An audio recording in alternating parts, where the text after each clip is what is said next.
Welcome to Process to Product. Today we're diving into the fascinating journey of leather manufacturing, from animal skin to luxurious finished leather.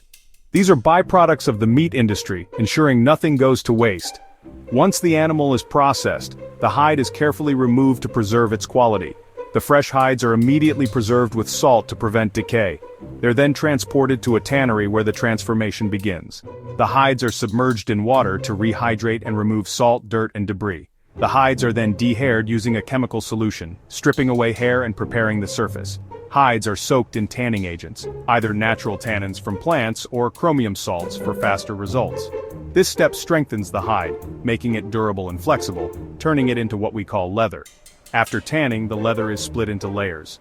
The top grain is the highest quality, used for premium products, while lower layers are used for suede or less expensive goods. Finally, the leather is cut and shipped to manufacturers, where it becomes stunning bags, shoes, jackets, and more. From raw hide to refined product, leather making blends tradition, science, and craftsmanship. That's the leather manufacturing process.